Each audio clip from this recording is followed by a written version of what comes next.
Hi friends, అందరూ ఎలా ఉన్నారు? మీరందరూ బాగుండాలని కోరుకుంటున్నాను. అలాగే వీడియోలోకి వెళ్ళబోయే ముందు నాదో చిన్న రిక్వెస్ట్. మీరు కనుక మన ఛానల్ని సబ్స్క్రైబ్ చేసుకోకపోతే వెంటనే సబ్స్క్రైబ్ చేసుకోండి. వీడియోకి ఒక లైక్ ఇవ్వండి. మీ లైక్ ఎంతో అమూల్యమైనది. మీ లైక్ అనేది మరో వీడియో చేయడానికి మాకు బూస్టప్గా పనిచేస్తుంది. కావున దయచేసి వీడియోకి ఒక లైక్, మీకు ఎలా అనిపించిందో మీ కామెంట్ రూపంలో తెలియజేయండి. ఇక స్టోరీలోకి వెళ్దాం.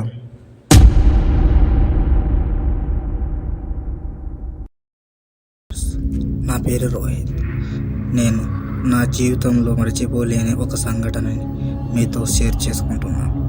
ఇది జరిగి 3 సంవత్సరాలు అయ్యింది. ఇక కథలోకి వెళ్తే, మాది మహబూబ్ నగర్ పక్కన మారుమూల గ్రామం. మా నాన్నగారి పేరు రాజయ్య, మా అమ్మ పేరు సుమతి. నేను హైదరాబాద్లో జాబ్ చేస్తున్నా. నాకు మా మరదలంటే చాలా ఇష్టం. మా ఊళ్ళోనే ఉంటుంది. తను డైలీ నాకు కాల్ చేసి మాట్లాడుతూ ఉండేది. ఇద్దరం రాత్రులు 12 దాకా మాట్లాడుకునేవాళ్ళం. కొన్ని రోజుల నుంచి తన నుంచి కాల్ కానీ మెసేజ్ కానీ రాలేదు. ఇంతకీ నా మరదల పేరు చెప్పలేదు కదా, సంధ్య. అలా సంధ్య నుంచి మెసేజ్ కానీ కాల్ కానీ రాకపోయేసరికి చాలా కంగారుగా మొదలైంది. ఇలా కొన్ని రోజులు గడవంగా సడన్గా ఒకరోజు మా అమ్మ నుంచి కాల్ వచ్చింది. ఏంటా అని లిఫ్ట్ చేయగానే, నువ్వు తొందరగా ఊరికి బయలుదేరిరా అని చెప్పింది. నేను కంగారుగా ఏమైంది అనుకొని, ఏమైందమ్మా అని అడిగాను. అన్నీ తర్వాత చెప్తాలి, ముందు నువ్వు ఊరికైతే బయలుదేరు అని అమ్మ చెప్పింది. నేను కంగారుగా ఏమైందో అని వెంబడే ఊరికి వెళ్ళాను. అప్పుడు బ్యాగ్ ప్యాక్ చేసుకొని బయటికి వెళ్ళంగానే పిల్లి అడ్డం వచ్చింది. ఏంటి అపశకునం అనుకుని కాసేపు కూర్చొని వాటర్ తాగి మళ్ళీ బయలుదేరాను. బస్టాండ్కి వెళ్ళి బస్ ఎక్కి మహబూబ్ నగర్ వెళ్ళేసరికి సాయంత్రం 6 అయింది. మా ఊరికి వెళ్ళాలంటే సుమారు 20 కిలోమీటర్లు. ఇక అప్పటికి చాలా ఆకలిగా ఉంది. ఉదయం నుంచి కూడా ఏం తినలేదు కదా అని అక్కడే ఉన్న బస్టాండ్లో రెస్టారెంట్లో టిఫిన్ చేశాను. టిఫిన్ చేసి బయటికి వచ్చి ఆఫీస్కి కాల్ చేసి నేను రేపు రావట్లేదు అని చెప్పేశాను. అలా బస్ ఎక్కి ఊరికి వెళ్ళేసరికి 8 అయ్యింది. గుమ్మం ఎదురుగా నాన్నగారు కూర్చున్నారు. నాన్న ఏమైంది అని అడిగాను. నాన్న సమాధానం ఇవ్వలేదు. సైలెంట్గా కూర్చున్నారు. నాన్న అని గట్టిగా అరిచాను. నాన్నగారు నా వైపు చూసి లేచి అటువైపుగా వెళ్ళారు. ఏమైంది ఈయనకి, నన్ను చూసి అటు వెళ్తున్నారు అని ఆలోచించి లోనికి వెళ్ళాను. అప్పుడు మా అమ్మ నవ్వుతూ మా బంధువులతో మాట్లాడుతూ ఉంది. ఏమైందమ్మా, కాల్ చేసి అర్జెంటుగా రమ్మన్నావు, ఏమైంది అని అడిగాను. అప్పుడు మా అమ్మ, ఏం లేదురా, నీకు ఓ సంబంధం చూశాను, పెళ్ళి చేసుకోవాలి అని చెప్పింది. నేను ఆ మాట విన్నాగానే షాక్ అయ్యి, అదేంటమ్మా, నేను సంధ్య ప్రేమించుకున్న సంగతి తెలుసుకున్నదే కదా, ఇంట్లో అందరూ ఒప్పుకున్నారు, మళ్ళీ ఇప్పుడు ఇదేంటి అని కాస్త కోపంగా అడిగాను. అప్పుడు అమ్మ కళ్ళు ఎర్రగా చేసి, ఏంటి నా మాట అంటే నీకు నెక్కలేదా? వాళ్ళమ్మ చనిపోయింది, వాళ్ళ నాన్న తాగుడుకు బానిసయ్యాడు, అది కూలి నాలి చేసుకుని వాళ్ళ నాన్ననే నడుపుతూ ఉంది, అంటే దాంతో నువ్వు సుఖంగా ఉండలేవు అని అమ్మ చాలా సంధ్యని చిన్న చూపు చూసి మాట్లాడడంతో నాకు కోపం అలా పెరిగింది. అలా మాట్లాడడానికి నీకు నోరు ఎలా వచ్చిందమ్మా, సంధ్య పేరు అలా తీయడానికి అంటే అవునా, నీ సంధ్య నిన్ను మోసం చేసి ఎవరితోనో వెళ్ళిపోయింది, నాకు కూడా ఊళ్ళో కనిపించట్లేదు అని అనేసరికి ఒక్కసారిగా నాకు గుండె పగిలినంత పని. అయినా నేను నమ్మలేదు. కంగారుగా సంధ్య వాళ్ళ ఇంటికి పరిగెత్తుకెళ్ళాను. అక్కడ చూస్తే వాళ్ళ నాన్నగారు తాగి గుమ్మం ముంగుట పడిపోయి ఉన్నారు. నేను వెళ్ళి మా అమ్మాయి గారిని లేపాను. ఆయన రాలేదు. మొహం మీద కొన్ని వాటర్ చల్లాను. అప్పుడు మా అమ్మాయి గారు లేచి, బాబు రోహిత్ ఎప్పుడు వచ్చావు అని అడిగేశారు. నేను ఇప్పుడే వచ్చాను, సంధ్య ఏది అని అడిగాను.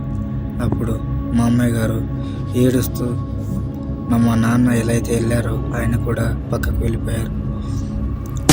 నాకు కొంచెం కంగారు అనిపించి నాన్న దగ్గరికి వెళ్ళి, నాన్న అసలేం జరిగింది అన్నాను. నాన్న మళ్ళీ ముందు ఎలా అయితే చూశారో అలాగే మళ్ళీ కోపంగా చూస్తూ వెళ్ళిపోయారు. నేను ఈయనెందుకు నన్ను ఇంత కోపంలో చూసి వెళ్ళిపోతున్నారు అని ఆలోచనతో బుర్ర బద్దలైపోయింది నాకు.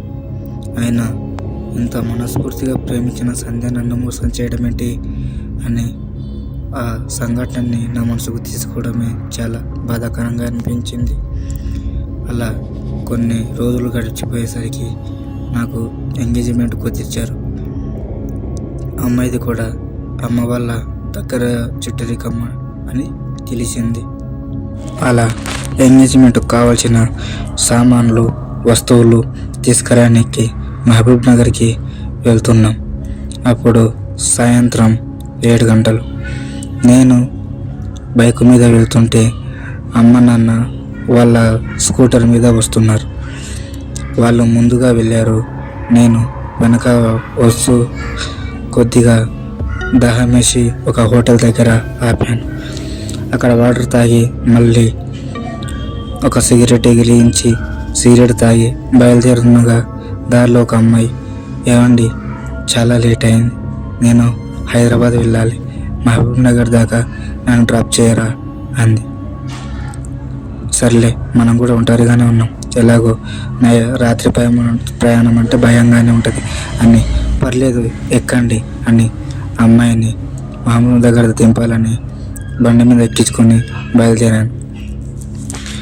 అమ్మాయి మీ పేరేంటి అని అడిగింది. నేను రోహిత్ అన్నాను. ఎక్కడికి వెళ్తున్నారు అని అడిగింది. నాది ఎంగేజ్మెంట్ ఉంది, పోయి దానికి కావాల్సిన వస్తువులు తీసుకురానికే బయలుదేరుతున్నాం అంటే మీరు ఒక్కడే వెళ్తున్నారా అని అడిగింది. లేదు, ముందుగా మా అమ్మ నాన్న వెళ్తున్నారు, నేనేదో దాహం వేసి నీళ్లు తాగనిగా ఆగిన అని చెప్పాను. ఓహో అవునా, కంగ్రాట్స్ అని అడిగింది.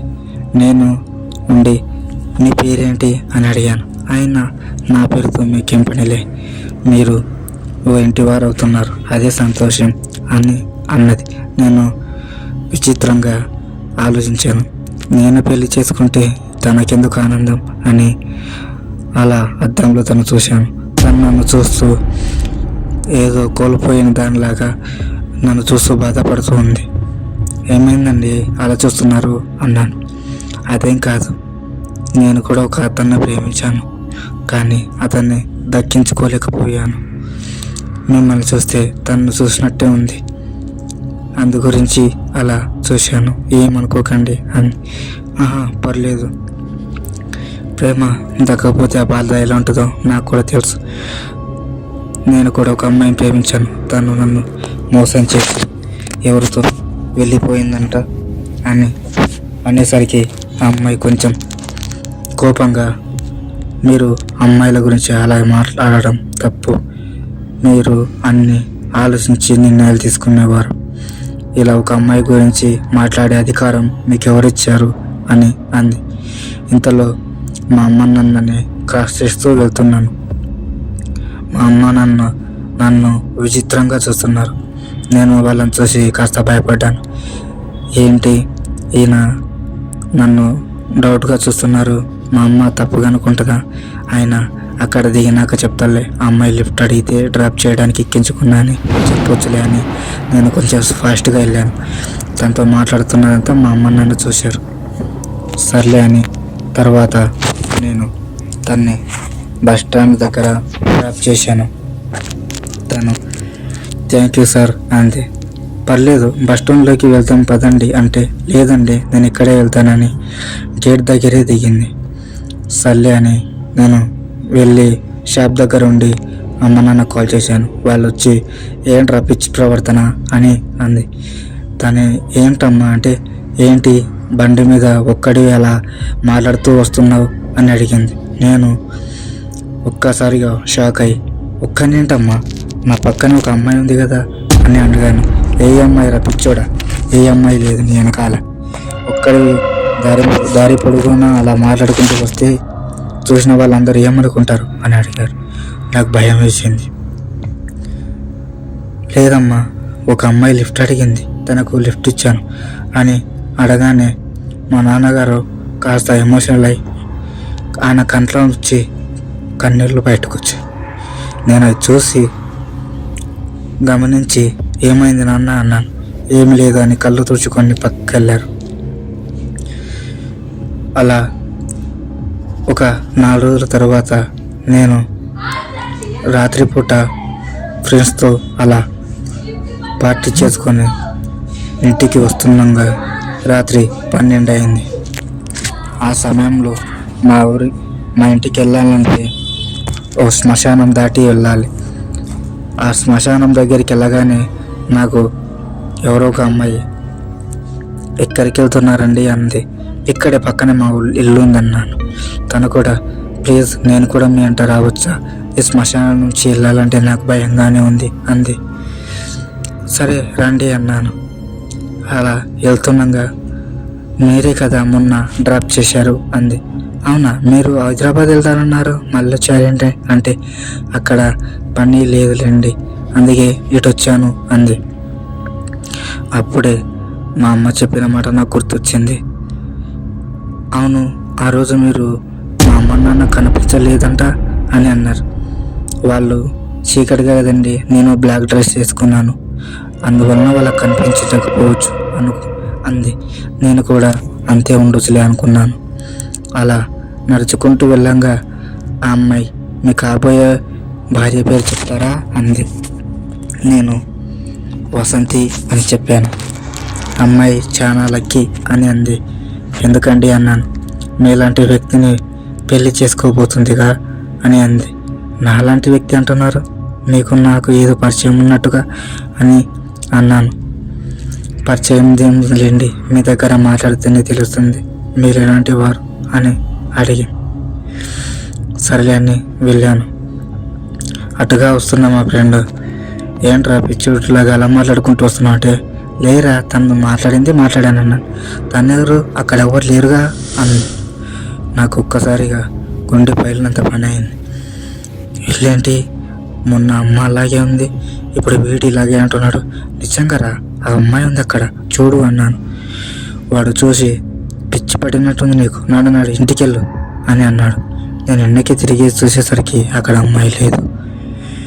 ఏంటి ఇదంతా అని భయపడుతూ ఇంటికి వెళ్ళాను.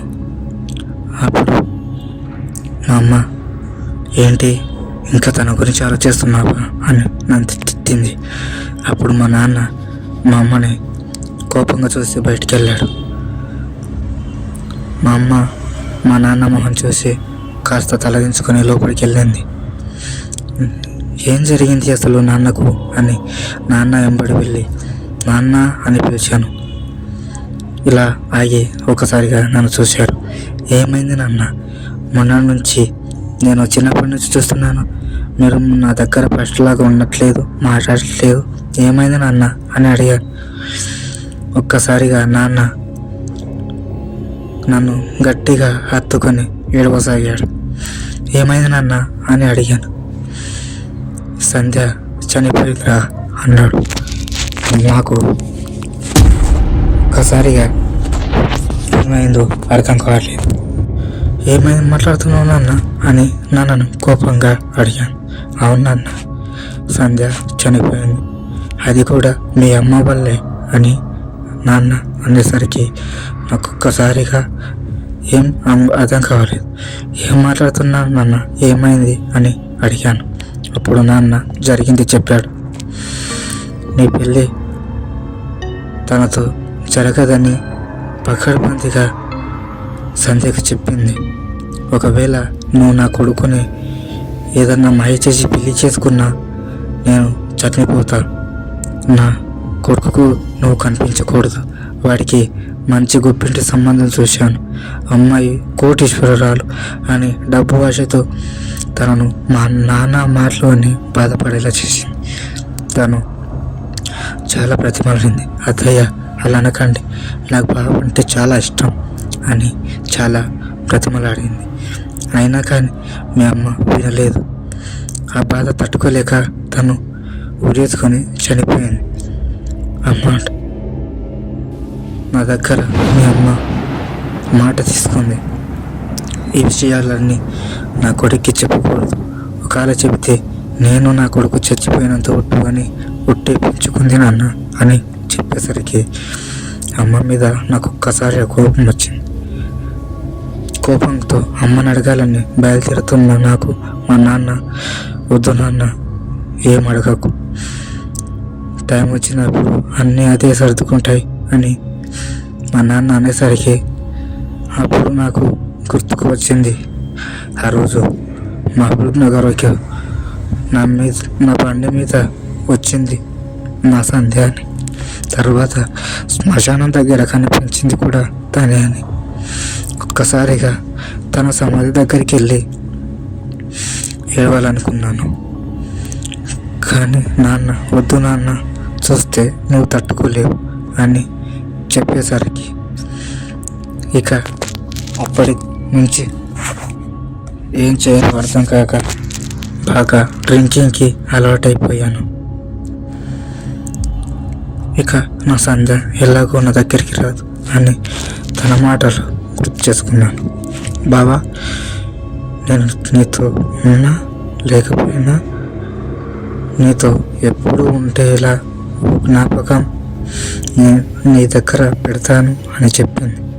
అది తన పేరు నా గుండెల పైన పచ్చబొట్టుగా పెంచుకోవడమే.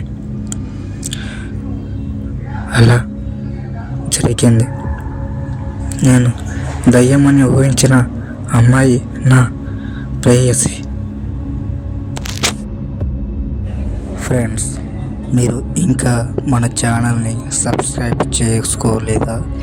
అయితే వెంబడే సబ్స్క్రైబ్ చేసుకొని పక్కనే ఉన్న బెల్ ఐకాన్ మీద క్లిక్ చేయండి. మరో వీడియోతో మళ్ళీ కలుద్దాం. అంతవరకు ఉంటారు.